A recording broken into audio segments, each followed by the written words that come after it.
നമസ്കാരം. പ്രധാന വാർത്തകൾ.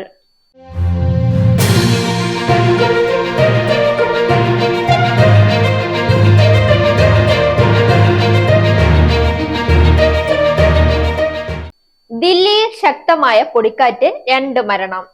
ഹരിയാനയിൽ രാഷ്ട്രീയ പ്രതിസന്ധി. രാഷ്ട്രപതി ഭരണത്തിനായി ഒരു സ്വതന്ത്ര MLAയും കത്ത് നൽകി. തകർത്തടിച്ച് ഗുജറാത്ത്. മികച്ച ഓപ്പണിംഗ് നൽകി ഗില്ലും സുദർശനും. ഇരുവർക്കും സെഞ്ചുറി.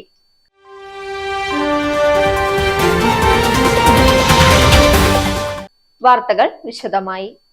ദില്ലിയിൽ കഴിഞ്ഞ ദിവസം ഉണ്ടായ പൊടിക്കാറ്റ് 2 പേർ മരിച്ചു. മരം വീണുണ്ടായ അപകടത്തിലാണ് 2 പേർക്ക് ജീവൻ നഷ്ടമായത്. ശക്തമായ പൊടിക്കാറ്റിലുണ്ടായ അപകടങ്ങളിൽ ആകെ 23 പേർക്ക് പരിക്കേറ്റു. കാറ്റിനൊപ്പം ഒറ്റപ്പെട്ട പ്രദേശങ്ങളിൽ നേരിയ മഴയും ലഭിച്ചു.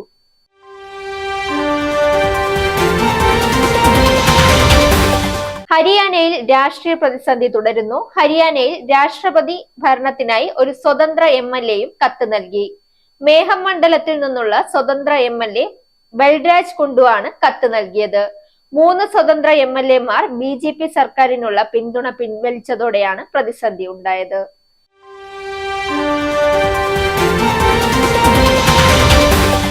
ഇനി കായിക വാർത്ത. ഗുജറാത്ത് ടൈറ്റൻസിന് ചെന്നൈ സൂപ്പർ കിങ്സിനെതിരെ മികച്ച സ്കോർ. ഗുജറാത്ത് നിശ്ചിത ഓവറിൽ 3 വിക്കറ്റ് നഷ്ടത്തിൽ 231 റൺസ് എന്ന കരുത്തുറ്റ സ്കോർ പടുത്തുയർത്തി. ടോസ് നഷ്ടപ്പെട്ട് ബാറ്റിംഗിനിറങ്ങിയ ഗുജറാത്തിനായി ക്യാപ്റ്റൻ ശുഭ്മാൻ ഗില്ലും സഹ ഓപ്പണറായി സ്ഥാനക്കയറ്റം കിട്ടിയ സായി സുദർശനും റെക്കോർഡ് കൂട്ടുകെട്ടുയർത്തി. ഇരുവരും സെഞ്ചുറികൾ കുറിച്ചു. വാർത്തകൾ അവസാനിക്കുന്നു. നേരിന്റെ വാർത്തകൾ നിങ്ങളുടെ വിരൽത്തുമ്പിലെത്താനായി സാക് ന്യൂസ് ചാനൽ സബ്സ്ക്രൈബ് ചെയ്തും ഷെയർ ചെയ്തും ഒരു ശരിയായ മാധ്യമ നിലപാടിന് നിൽക്കാൻ ഞങ്ങൾ നിങ്ങളെ ക്ഷണിക്കുന്നു.